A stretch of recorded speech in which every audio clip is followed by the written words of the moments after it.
to his name. I'm singing glory, glory to his name. I'm singing glory to his name, glory to his name, glory to his name.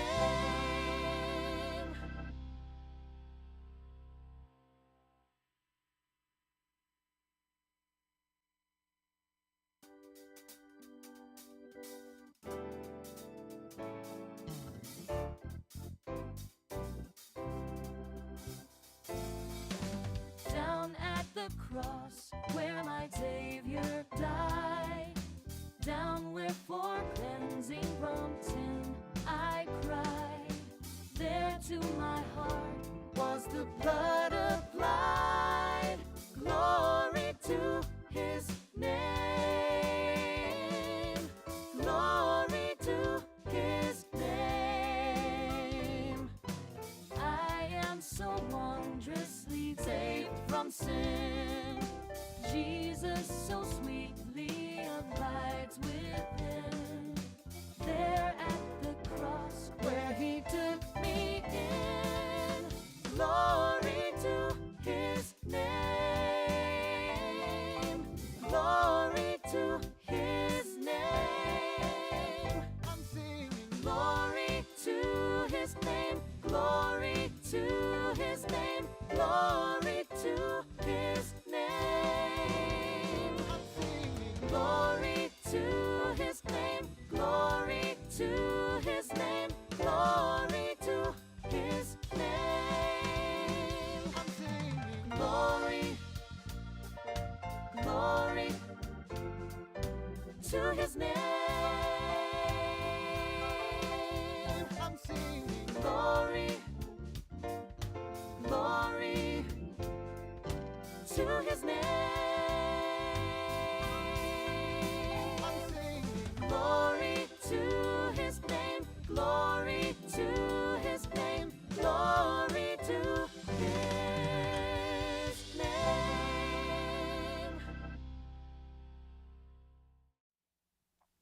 Good evening, Sam Tolbert, Sound of Joy Music Services.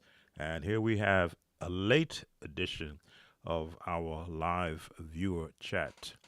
I am the operator, you might say owner operator of the Sound of Joy Music Services Company, an online company where we not only help to train this generation of church musicians, but now we're at the next level of what we've been wanting to do for the from the beginning is to create music.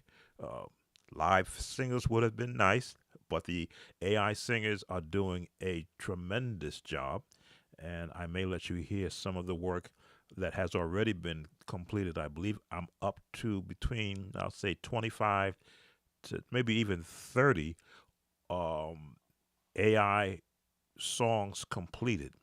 In other words, I'm creating my own catalog that once I'm ready to go mainstream with the AI production, which means as I get better and get a better grasp of all the actual intricacies of creating an AI song, then I'll be able to offer those services in a more what's the word I want to use? Always try to find the correct word. I'm just talking while I'm waiting on more to come in, a more personal format. If you've created a song and you just want to know what could it sound like, that's what I'm positioning myself to do. And I'm just checking my channel to make sure that I am being heard. It looks good on the software. There's okay. I can hear it.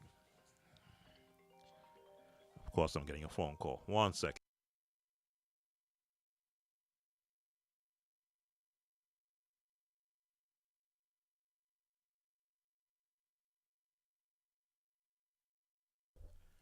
These robocalls. I wish there was a way my phone could screen them. So we have 4 songs on tap. There are more, but some songs have been repeated on their request. Again, waiting for more to come in. I think I may be the only viewer watching.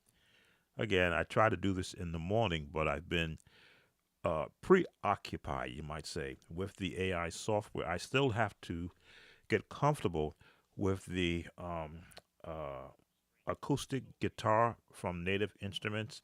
I want to be able to add realistic sounding guitar to some of the music productions that I want to do, and I'm still I skirt around that because I don't want to leave the AI vocal software and begin to, you know, put that down. I'm so involved in it because I need to be able to get good at that, so I can add the actual the guitar software. There's so much software out there that is available, and if I can become efficient, proficient might be a little bit a stretch, but efficient at using it, then I can share it here on this channel for those musicians who are looking to what that next level is after advanced.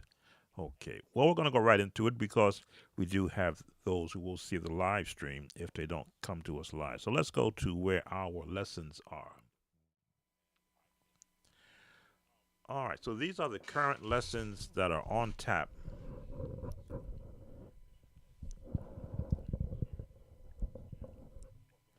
Turn the volume down so you're not hearing my voice double. I am being heard.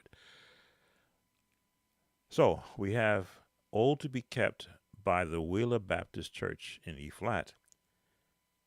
"Walk Around Heaven," "Mighty Clouds of Joy" in F.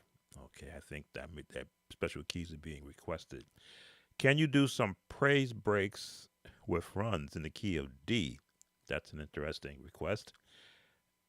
And can you please bless us with a tutorial for the anointing by John P. Key? I don't know all of his songs, so as you know, I will be airing it. I've got the copyrights on the previous live stream. I just left it alone. I says, okay, as long as it's not too bad. Welcome to those who are watching. So let's see if we can find "Old to Be Kept" by Wheeler Avenue Baptist. I have an idea. I have an idea what that song sounds like. I just don't know what the Wheeler Baptist Church did with it. I'm sure they kept it. "Oh, to be kept."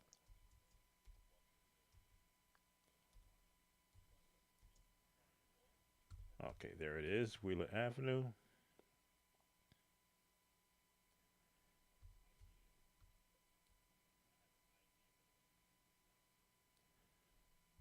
Okay, only 2 minutes and 47 seconds. So let's, I'll let you hear it too.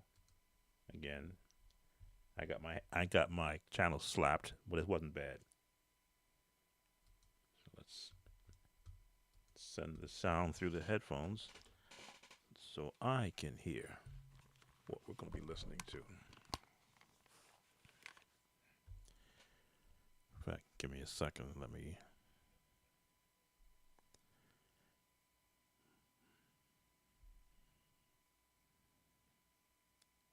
I'm just sharing this post, what's happening on my YouTube, on my Facebook page, this camera, so that they can be, if they so desire, a part of tonight's stream.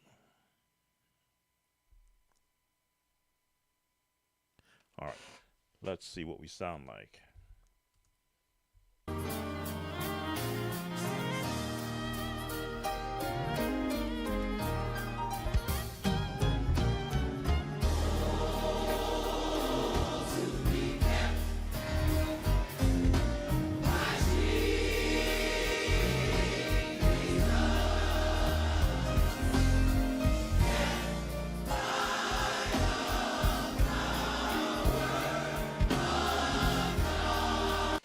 Okay, so traditional song, and E flat is the key that was requested. That is the key that the song is in. Let's just check the Chordy app. Chordy app is now set to E flat. So traditional. It's just that they turned it into a choir song.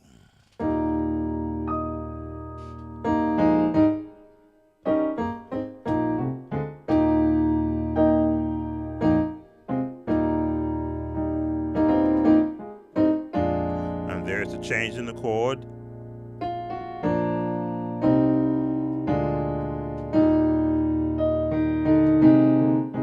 So let me switch my screen into lesson screen. So E flat is what I often call the congregation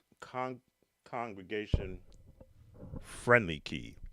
Um, doesn't get too high for sopranos, puts altos right in a range that they can actually belt out their voices, and tenors get to be able to venture into the alto range on their highest note. E flat is a very, I'll call it a comfortable key to practice the scale in, because if you play in C minor and practice the C minor scale, you are also playing in the key. Make sure I'm not getting double voices. Also playing in the key of E flat. C minor is the same notes as the key of C of E major. So, melody, that's what you're always looking for in this song, because you are following, especially from this from the YouTube video that I'm using as the example, you are following what the choir is doing. Oh, now you can do this to be kept, and all that is going down a scale.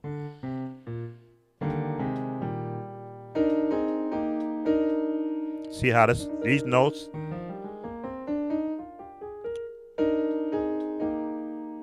oh, to be kept. Very nice tension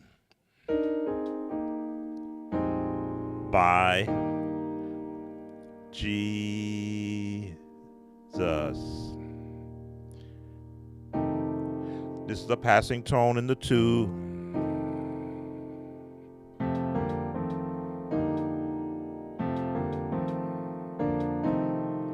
If you were in the key of B flat, that's where these changes that come, because it's going to resolve into the key of B flat. For those who like the number system, that's the 5.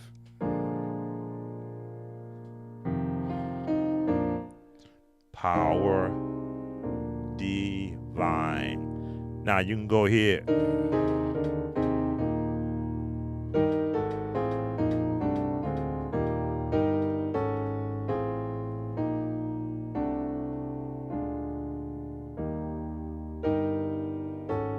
Hmm.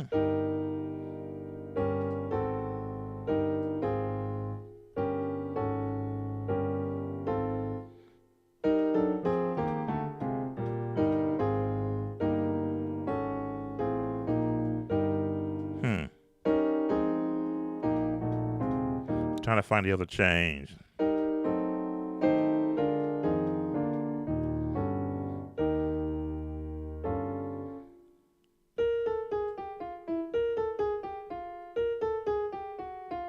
It's just going down chromatic scales.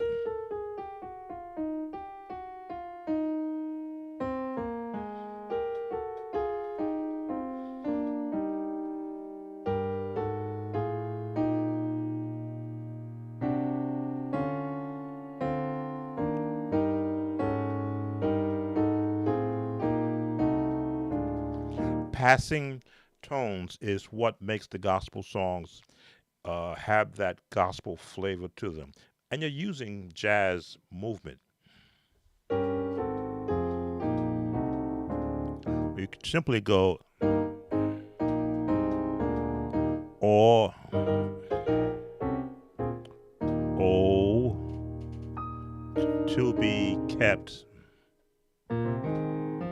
by G.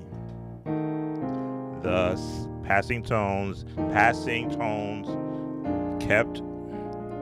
That 7th note is synonymous with jazz, and if you look at how the chord is built, that's a tritone. Melody on top, power divine. Fine. Oh, welcome, Igor.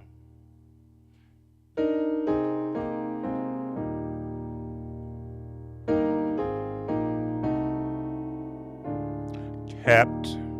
Trying to remember the lyrics. By the world. Unspotted. 3 with a major 7 to the 6 to the 2 5. That same chord. I don't have the words in front of me. Now here's where the passing tones, the flat 7 chord comes.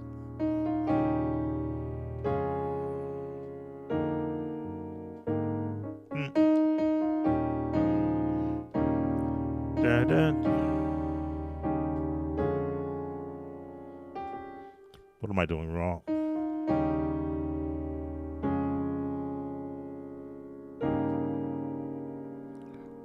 Oh, now you're in the 4. To be kept. The same. By 2. Now you can go to the 5. Thus.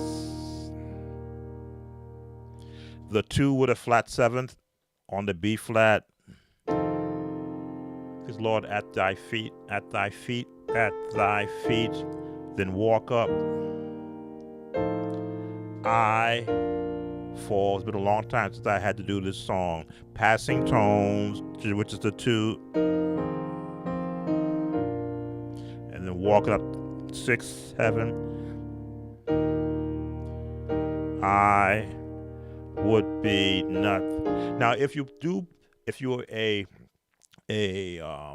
connoisseur of the number system, there are number system chords all throughout this song. They are just intermixed with 3-part harmony. 1, 2, 3, 4, 5, 6, 7. That is the 7th chord in a major scale of E flat, but it's also being used to support the choir voicing. There's your 1. Would be nothing. Now it's a 5 chord, a 5 positioning for the bass, but a 7th chord. That's why gospel music and the number system clash at times, because what chord are you going to apply? You're not applying a 5 chord, but you could.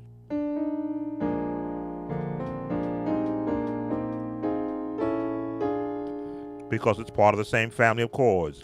You add that 7th in there. Back to the 1 with the flat 7. Nothing. Walk it up. Nothing. Flat 7 chord. Now, I didn't listen to the rest of the video, but let's see. Are they going to put that 7th chord in there? I'm already on the YouTube list, so let's see what we got.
And that's the chord I wanted to hear what they're going to use.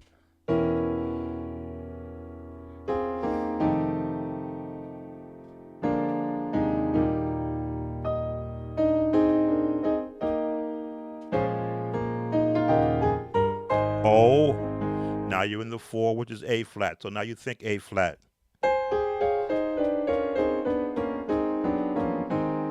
By G. Now you're in the 2. They went up here. The 5. Oh Lord, at thy feet I fall.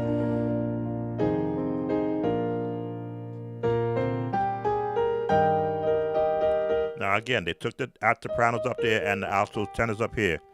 Yeah.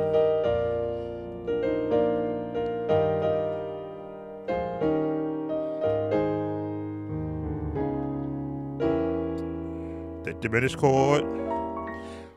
The diminished chords are a major chord that has the 3rd and the 5th note flatted down. There's your major scale. There's your major chord. Flat the 3rd, flat the 5th. That gives you that diminished chord sound. Placement in the context of a song is where it becomes paramount for the musician to listen to as many songs as they possibly can that uses the actual diminished sound, which is a sound you hear in jazz.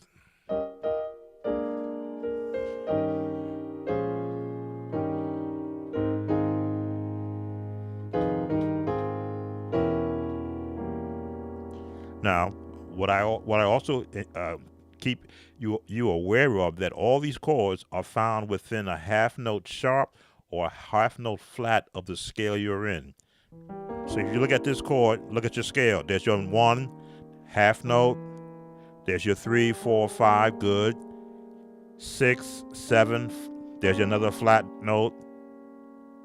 And there's repeat. So these chords are not hidden from you. You just don't know where they are because you lock yourself into just playing, or at least some musicians lock themselves into just playing basic standard chords based upon what the actual number system. I play whatever music that I'm hearing, and I find where in the context of the scale are those chords found. Thine shall be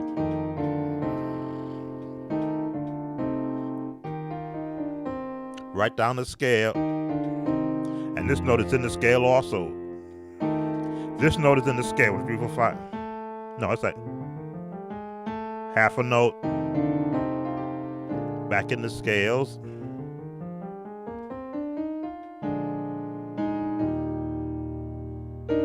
In the scales.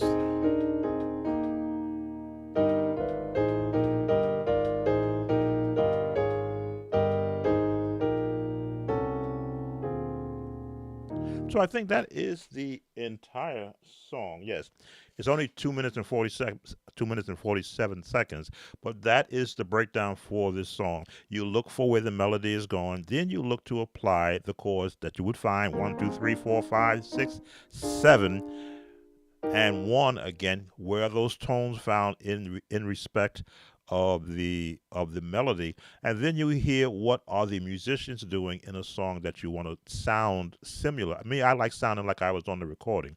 So when they're going around this, you saw me going down the scale like that because that's what I used to do when I was a youngster. When I'm learning a song, trying to hear all the potential places I can go when the song changes. Oh, to be kept by G. All that space between each word gives you space to place movement.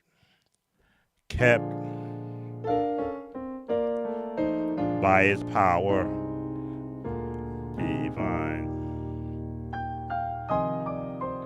That is the Cleveland move. Right down the scale.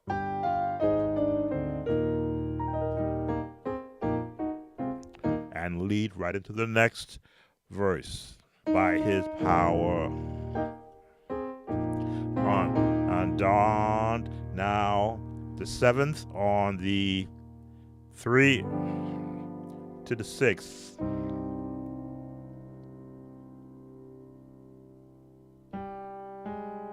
to the 2 to the 5.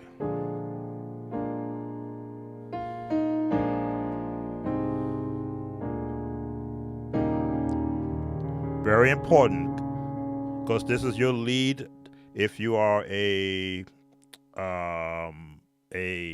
if you've taken our course, our video series on the circle of fives and the circle of fourths, you will know why this note is important to take us to the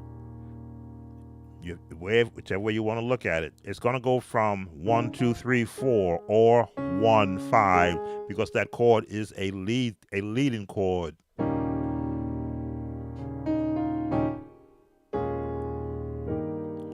There's our 4, but we came from O to be kept by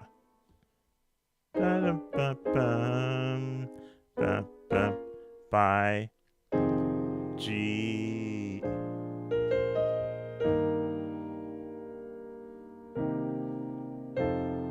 Welcome. How Much Do I Owe by Chicago Mass Choir. Did I do that one? Was that on my list? Okay, I see it there. At thy feet, I fall.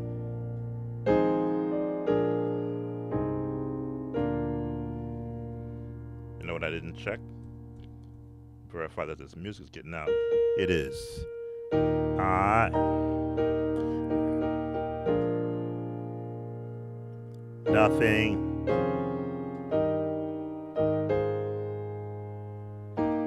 The diminished chord shall be.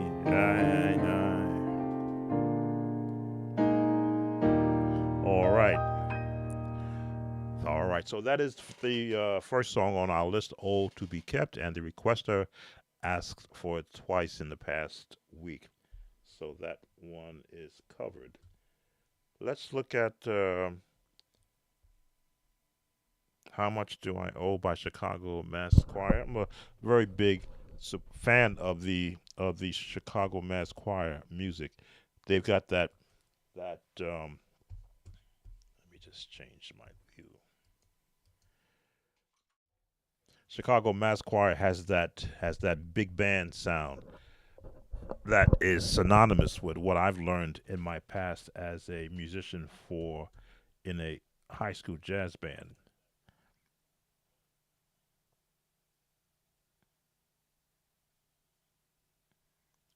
Welcome, Xavier. I love the Lord and I won't take it back. Sure, I will cover that for you. How Much Do I Owe by Chicago Mass Choir.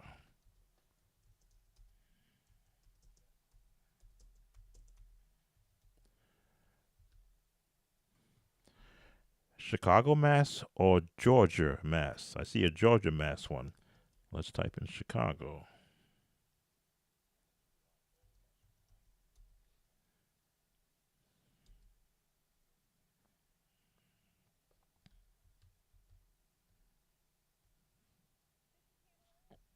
Oops. Let me hear that. All right. I don't see Chicago Mass Choir, How Much Do I Owe? I did see the Georgia Mass as I was typing it in. I typed in Chicago and there's nothing coming up. So, did you perhaps mean Georgia Mass? Takes 30 seconds for me to see your typed in response. Okay, Georgia Mass. All right. We're on the right page now. Let's see. I like album copies and not live settings because they change things when they go live. Okay, there is instrumental backing track. Okay, somebody created a backing track.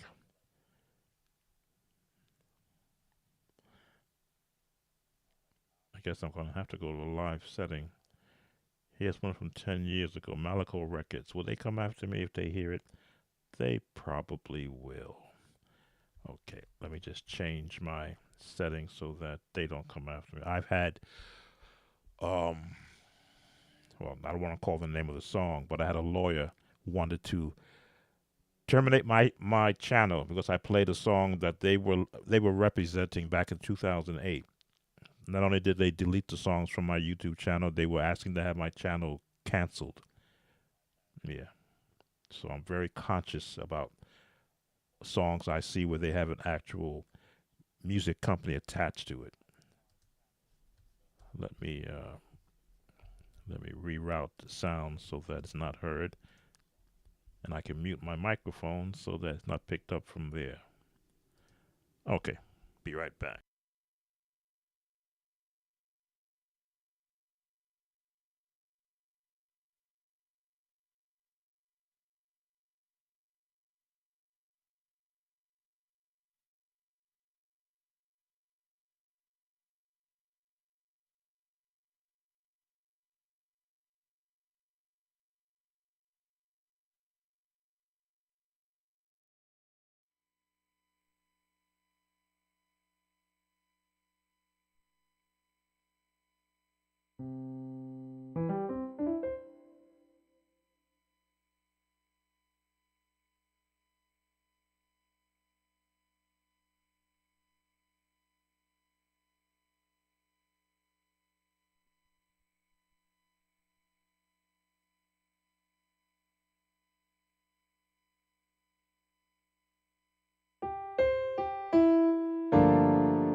All right, just playing along with it.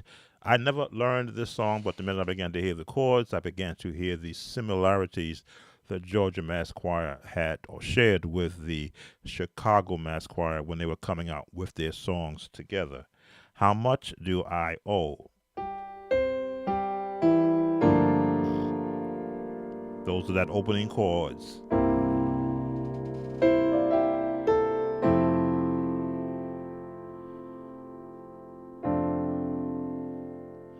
So that's the opening. Oh, I'm not going to worry too much about the actual intro. The meat of the song is what musicians that I want to be able to get musicians comfortable. Scale of C. This is where the song is in, and I'm on the wrong. There we go. Now I'm on the right page.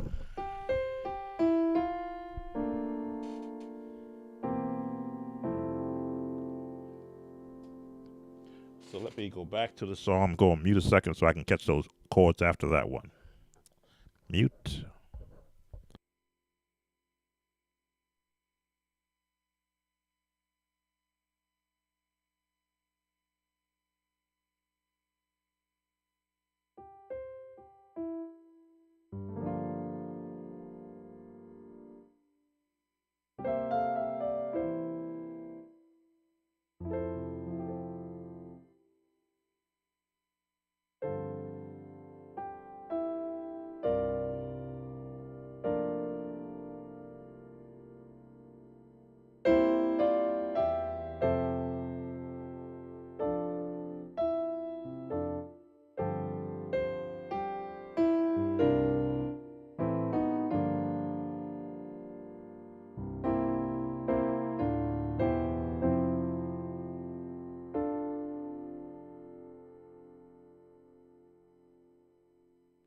All right. Had to hear where they were, how they were resolving out of those chords. how much I.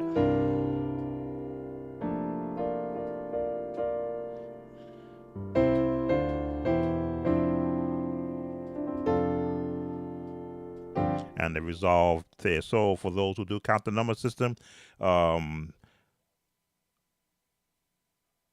yes, resolvely. If you're a number system counter, you're in melody number one. How much do I?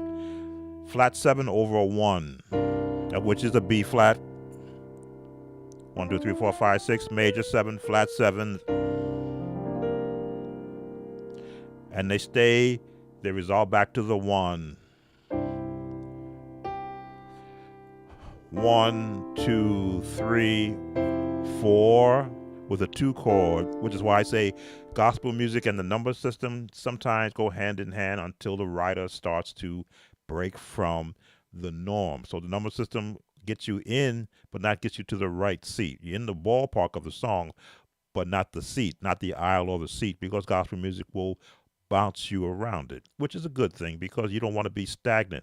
You don't want to go, how much do I owe? How much do I owe? You don't want to just do that's 1, 4. You don't want to. You want to hear how the musicians are interpreting the chording around what the melody is doing. How much do you can give that dice jazz chord,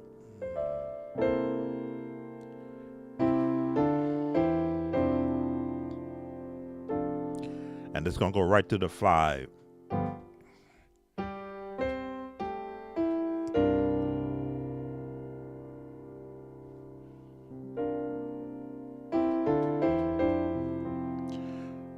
Welcome, Kalo Alt. Can I submit one of my own songs? By own, are you the writer, the owner of the song, or you have a song you'd like me to do a quick listen to and show how to actually break it down? Now, in listening to, it takes 30 seconds for me to see your response, so I'll keep checking the chat. So, in listening to the song, then they go up into E flat, which I've often said C and E flat share so many cousin chords because C minor is actually. Yes, I wrote a song myself. That would be hard for me to hear a song you wrote unless you have a link to it. If you got a link to it, I'll be able to listen to it. So when you're come out, then it goes into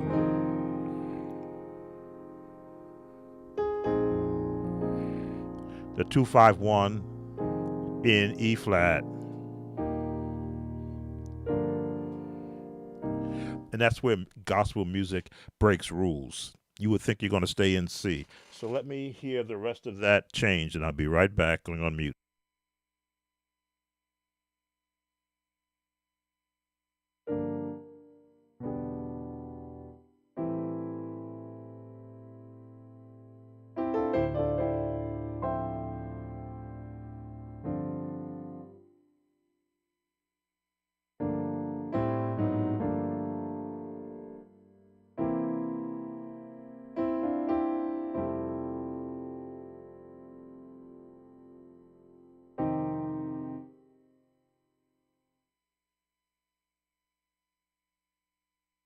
All right. So I missed some chords.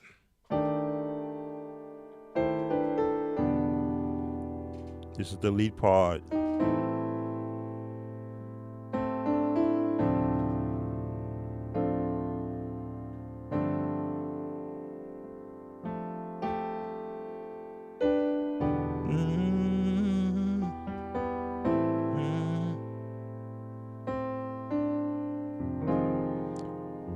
Now they're going to change into up to E flat. So you're coming out of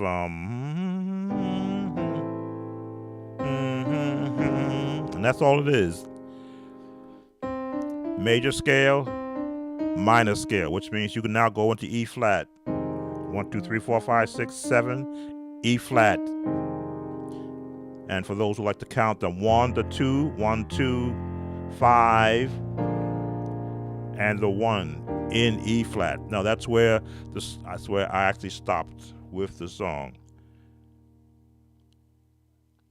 Welcome, T Dots. Hey, could you play Grab and Hold by Brian Courtney Wilson? That a gospel song?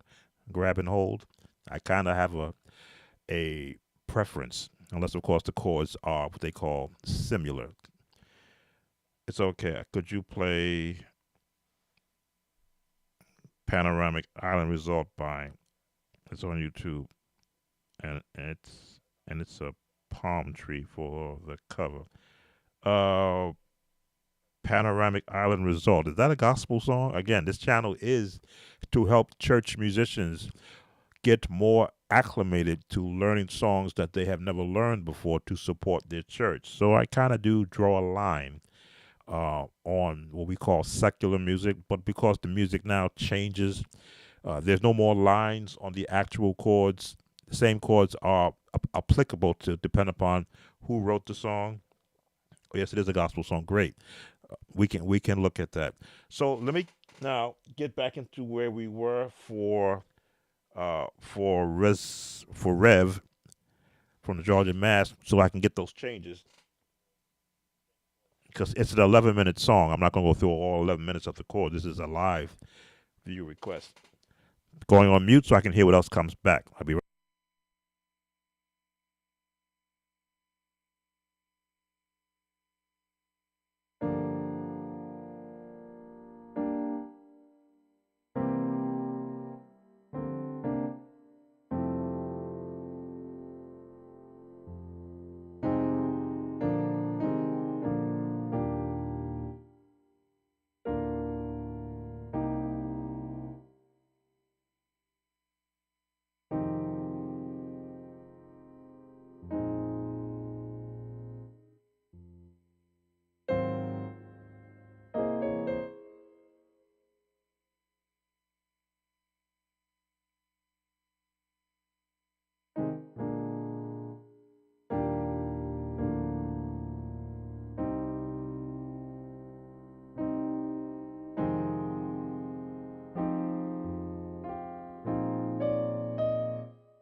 All right, so they're intermixing R&B chords after you come out of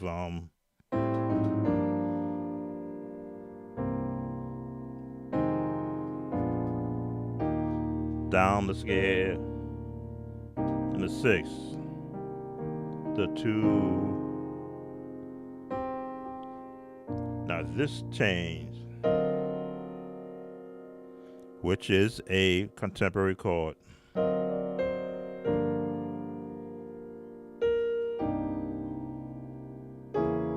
the R&B flavor of chords.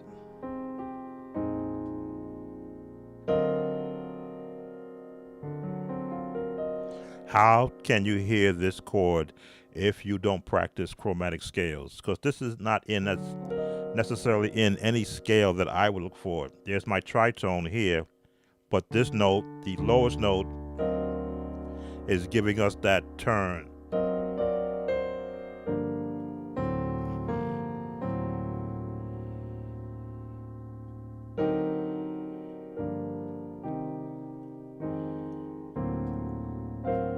Or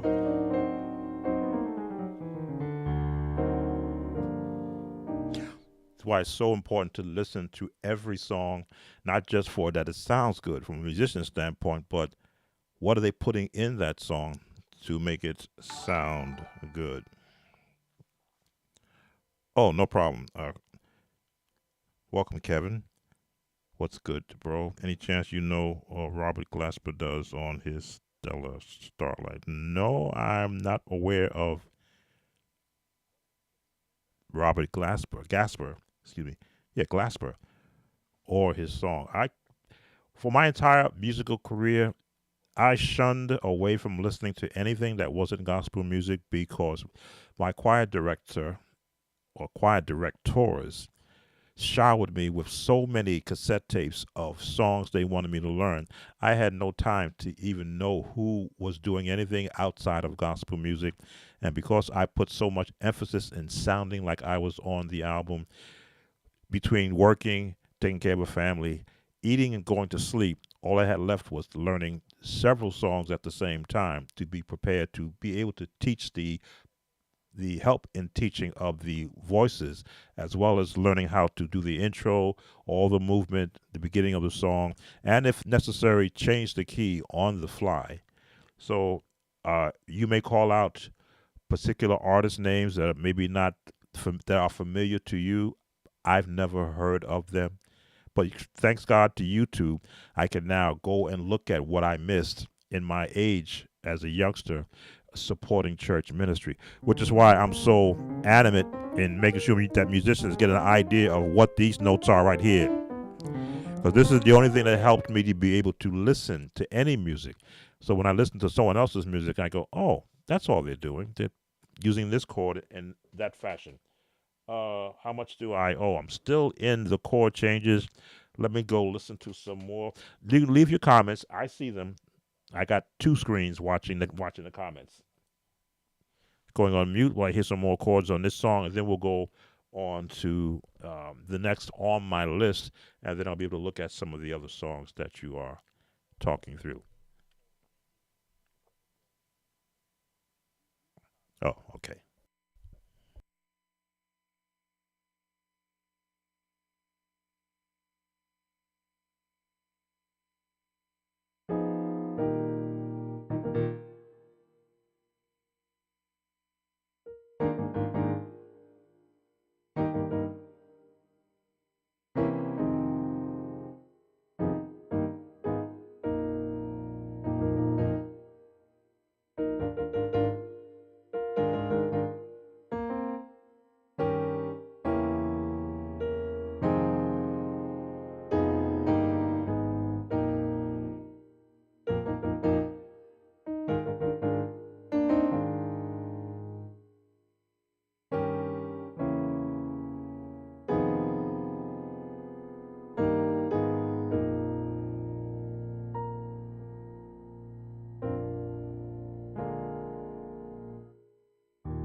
All right, so I was playing through with the song to show you the chords that they are.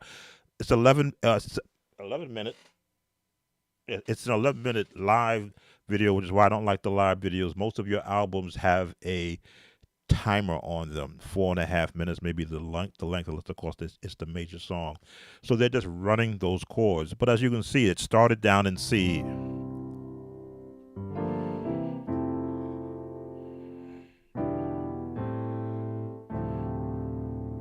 And then this is where they're now up in E flat.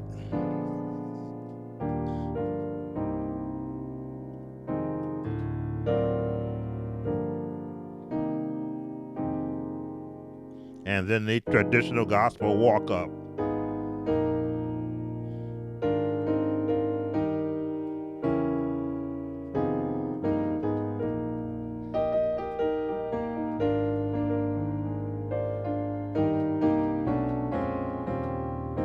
And those turnarounds that you normally hear in gospel music.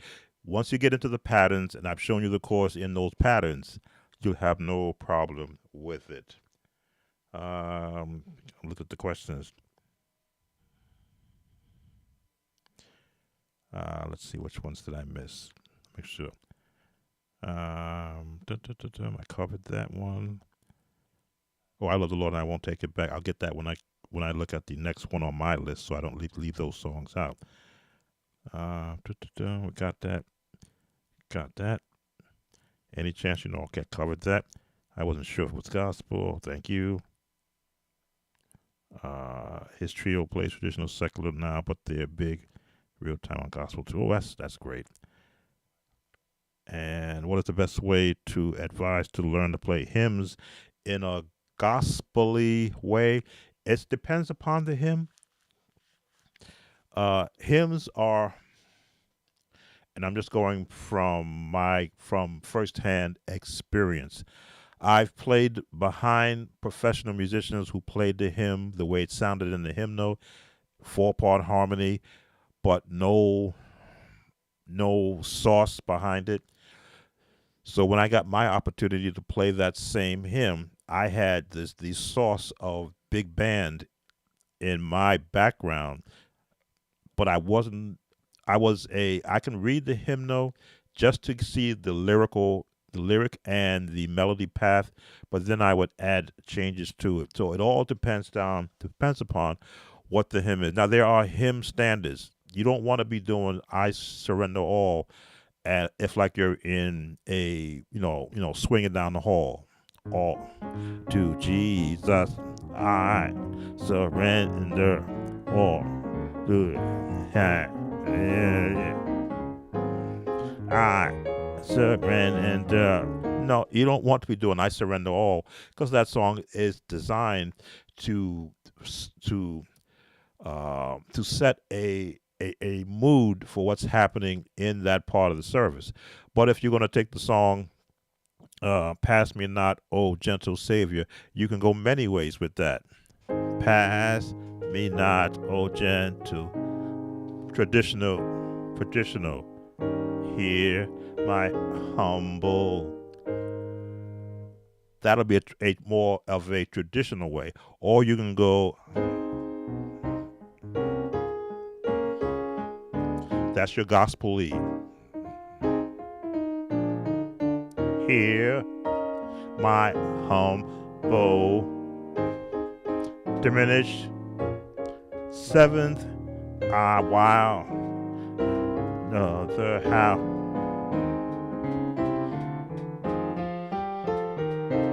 Do not pass me. That is a sense or a demonstration of what the gospel-y sound was when the jazz was beginning to be, when the musicians came in or they transitioned to a church and they had a jazz background. They weren't going to do "Pass Me Not, O Gentle," which is the hymnal book. So I could go both ways. If that's what the church required, that style of traditional hymn, they got it. But if there was a person on the microphone that started singing because their background was more of a quartet sound, me not,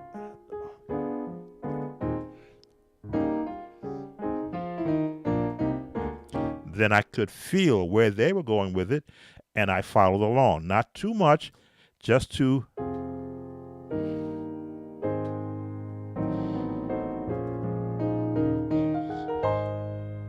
Now, again, I was on the piano for the first 9 years of my life as a church musician. I finished off on the organ for the remaining 40 plus years, no, 39 plus years. So I got very familiar with what a piano could do in respects to uh, its place in gospel music, and I took advantage of it. I had a Steinway, 6 foot Steinway underneath me, beautiful sounding piano. It's a shame what they're doing with it now, but I used the piano and all the notes on all 88 of those keys to, one case, I'm using, like the word, set an atmosphere, to play a mood into the actual listeners. Oh, contemporary gospel, again, that depends upon the song. Uh, Trying to think, contemporary gospel into a hymn. You are setting a different mood depending upon what that hymn is. There have been plenty of hymns. Timothy Wright is probably the godfather of taking a hymn and turning it into his own song. I want to think of, everybody knows What a Friend We Have in Jesus. I was actually there the night that it was recorded in Houston, Texas at a Song is Born concert. I was on the stage that night and was in all the rehearsals. Trying to think one of the other songs he does. Oh, Come Thou Almighty King. The traditional way is, let me see, E flat. Come Thou Almighty King. Help us thy name to sing. Help us to pray. Father, O glorious, come victorious, come and reign over us. That is the traditional Come Thou Almighty King. Timothy Wright put it in the key of F and went, help us thy, come thou almighty.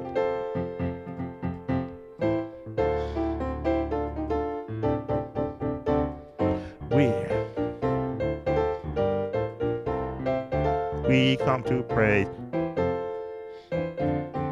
So he changed the entire song, made it a contemporary pop song, and people loved it. Used the same words. Father, oh glorious, come down, reign over us, come down, reign over all victorious, come and favor us, come and reign. We come to praise. We come.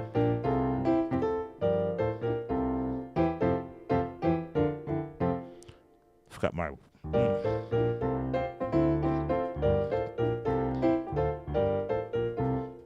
Haven't played that song in years, but that may be a way of giving the gospelly contemporary sound. You're going to basically change the texture of the song musically and upgrade the actual sound for it. Let's so we're going to look at the next on the list before we tackle the next live song. Next on the list was Walk Around Heaven, Mighty Clouds of Joy in the key of F. Mighty Clouds of Joy is a quartet. That's a quartet sound. Won't take long. I'm very familiar with it. I think I did do a version of it in the key of A flat on the channel. So this will be quick to do. Key of F, just changing my Chordy app. We just happen to be in F. One of these old mornings, we'll go with this one, the 3 with a major 7 to the 6. And we forgot the lyrics. 4, 5. You look for me. This is that old Baptist turn. and I'll be going home. F7. The 4. We'll give you the D flat. Yes. 5. Raise the 5. The 6. The gospel walk up. Walk around. Walk around. Heaven. I think it's all day.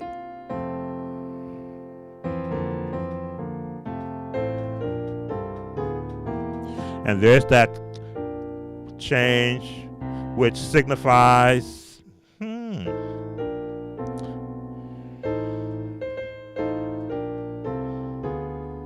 there it is. When I don't think about it, then I mess it up. When I got to look at the chords, see what chords I'm playing. Of course, my muscle memory says this is what you do. When I look at it, my eyes say, oh, is that what you're doing? I'm not looking at it now because it has become habit for me. When I'm in a particular key, my muscle memory takes over and says, in this key, if you're thinking about this chord, this is the fingering and the spacing that my fingers would use. So one of these old mornings, it won't be long. You're gonna look for me, that 5, and I'll be going home. I forget the words. Or the E flat, maybe better. Walk it down. Walk it up. Walk around heaven. I think it's all day. Now it goes to the 3 because it gets now high. To the 6. To a 3. To the 4. 1. The 5. No. A C7, not this one. You can go the 3 with a major 7th. A7. Back to the 6, which is a D minor. A minor. The 4, B flat. You can throw a diminished in there, little color for the 5.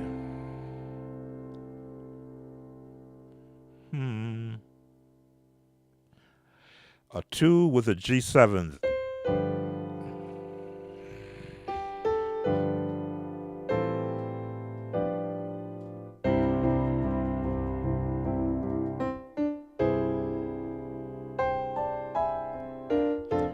Every day will be Sunday, I think. And just repeating the same chords.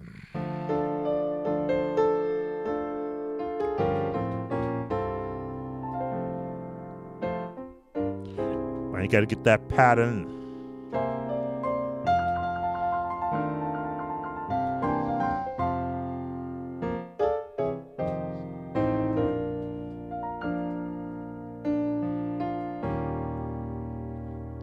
Walk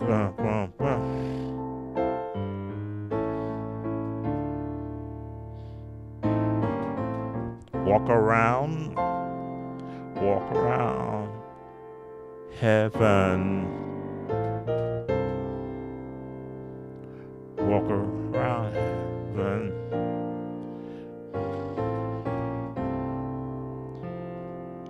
Walk around heaven. 4, 1.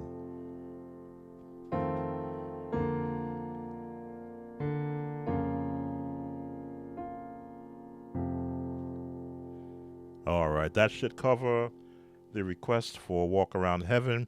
Let's look at our live viewer request. And let me see, who's the next one?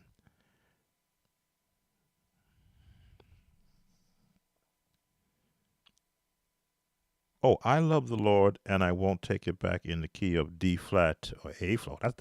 That's a range, D flat or A flat. D flat.